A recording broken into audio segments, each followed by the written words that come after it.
How are you all, my dear children? Hope you are all doing well. Myself Sujata.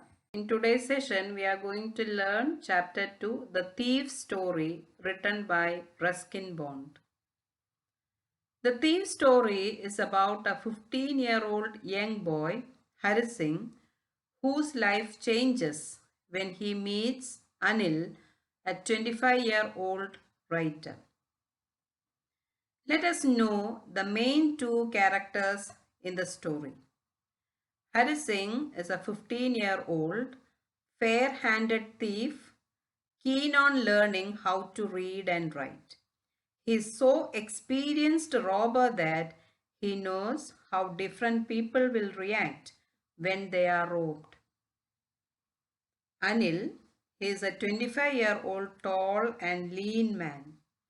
He earns his living by writing. He is a kind, simple, and an easygoing person. Anil trusts the young boy completely and employs him. Before getting into the story, let us know about Ruskin Bond. Ruskin Bond was born on 19 May 1934. He is an Indian author of British descent. He is considered to be an icon among Indian writers, children's authors, and a top novelist. His first novel, The Room on the Roof, was written when he was 17 years old. He was awarded Sahitya Akademi Award in 1992, Padma Shri in 1999, and the Padma Bhushan in 2014. His notable works include A Flight of Pigeons, The Blue Umbrella. Let us begin the chapter. You are going to read and find out who does I refer to in this story? What is he a fairly successful hand at? What does he get from Anil in return for his work? The story begins. I was still a thief when I met Anil, and though only 15, I was an experienced and fairly successful hand. From these starting lines of the story, we can understand that I refer to the 15-year-old young boy who calls himself Hari Singh and says that he is experienced and fairly a successful hand at stealing. The young boy wished to be friend with Anil and came to his house. Anil was watching a wrestling match when the boy approached him. Anil was about 25, a tall, lean fellow, and appeared to be easygoing. That is, one who is very relaxed and open minded. He was kind and simple enough for the boy's purpose, that is, to rob. The boy decided to get into the young man's confidence and started talking. He started by praising him and calling him a good wrestler. He believed a little flattery helps in making friends. The boy introduced himself as Hari Singh, though he took a new name every month to keep away from police and his former employers. He could easily win Anil to his side. Anil started talking about well-oiled wrestlers who were grunting, lifting, and throwing each other about. After a while, when Anil walked away, the boy followed him casually, and the boy gave Anil his most appealing smile. The boy expressed his wish to work for Anil. Anil bluntly expressed his inability to pay Hari. Later, Anil agreed to feed Hari only if he knew how to cook. The boy agreed, but it was a lie. The boy was taken to his room over the Jamna sweet shop and let him occupy the balcony to sleep. Meal was cooked by the boy, but that night's meal was so terrible that Anil had to give it to a stray dog. The boy, with his most appealing smile, hung around Anil. Anil patted on his head and promised him that he would teach him how to cook. Slowly, Anil taught the boy how to write his name and also promised him to teach him how to write whole sentences and to add numbers. Hari Singh became too happy and grateful for this, as he knew that when he could write like an educated man, there would be no limit to what he could achieve. The boy started working for Anil. He made tea in the morning and bought day's supplies and made a profit of about a rupee a day, which Anil didn't seem to mind. Anil made money by fits and starts. There was no fixed earning. He would borrow one week, lend the next. He became restless when he didn't receive his payment. As soon as it arrived, he would go out to celebrate. Anil wrote for magazines. It was a pure way to make a living. One day, Anil came home with a small bundle of notes. He had got the money from selling a book he had written to a publisher.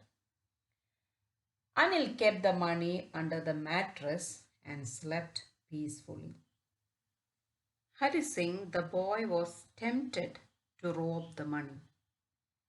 The boy had been working for Anil for almost a month and had gained Anil's trust. Anil had given him a key to the door and he could come and go as he pleased. Hari saw the opportunity to rob, but it was not an easy task, thinking that it would hurt Anil's feelings as he had gained his trust. According to Hari, it was easy to rob a greedy man because he can afford to be robbed. But it was difficult to rob a careless man.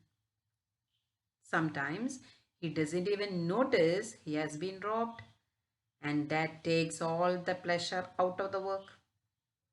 He brushed away all his thoughts and decided to execute the robbery the same night, as he thought Anil would have otherwise wasted the money on his friends, and Anil hadn't paid him yet. Okay, the second part you're going to read and find out how does the thief think Anil will react to the theft? What does he say about the different reactions of people when they are robbed? Does Anil realize that he has been robbed? Anil was asleep. A beam of moonlight stepped over the balcony and fell on the bed. Hari considered the situation suitable for the robbery. He slid his hand under the mattress and drew the money out quietly. He secured the money with the string of his pajamas. He headed towards the railway station to catch 10:30 express to Lucknow as he planned. He counted the notes. 600 rupees in 50s. Harry was elated and thought he could live like an oil-rich Arab for a week or two. He reached the station. He never used to buy a ticket in his life. Dashed straight to the platform. The Lucknow Express was moving out. The train was about to pick up speed. He could have managed to get into one of the carriages, but something unexplainable stopped him. He was left behind on the station and stood alone on the deserted platform. He had no idea where to spend that night. He had no friends. Moreover, he believed that friends were more trouble than help, and he didn't want to make anyone curious by staying at one of the small hotels near the station. The only person he really knew was the man whom he had robbed. He walked slowly through the bazaar. In his short career as a thief, he had made a study of men's faces when they had lost their goods. For him, the greedy man showed fear, the rich man showed anger, the poor man showed acceptance. He thought how Anil would feel when he discovered the theft. He very well knew that Anil would show only a touch of sadness, not for the loss of money, but for the loss of trust. He was totally disappointed and sat down on a bench. The night was chilly. It was early November and raining quite heavily. His shirt and pajamas stuck to his skin, and a cold wind blew the rain across his face. He went back to the bazaar and sat down in the shelter of the clock tower. It was midnight. The notes were damp from the rain. He repented for his act. The boy thought Anil would have given him 2 or 3 rupees to go to the cinema. But when he would come to know about the theft, he could not only cook his meals, run to the bazaar, or learn to write whole sentences anymore. He had lost the chance to learn how to read and write. It was very clear for the boy. If he had received proper education, he could have earned more than a few hundred rupees. It was simple matter to steal, and sometimes just as simple to be caught. But to be a really big man, a clever and respected man, was something else. Due to these thoughts and feelings, he decided to go back to Anil for the sake of learning how to read and write. He hurried back to the Anil's room feeling very nervous. He thought it is much easier to steal than to return it undetected. He opened the door and stood quietly in the doorway in clouded moonlight. Anil was still asleep. He was very cautious not to wake Anil up. He took out the currency notes, crept up to the bed, and placed back the notes under the mattress. He went off to sleep in the balcony.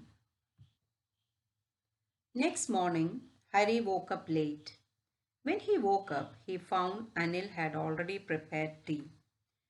Anil handed to him a 50 rupee note, telling he had earned some money the previous day and he would pay him regularly. The note was still wet from the night's rain.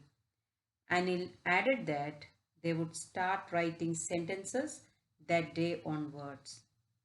Anil knew everything, but neither his lips nor his eyes showed anything. Harry smiled in his most appealing way. This time, the smile came by itself without any effort. A good moral is conveyed through the story. Anil's unspoken words and kind gestures leaves a very positive impact on Hari Singh's life. Hope you enjoyed the story. Now it is your turn.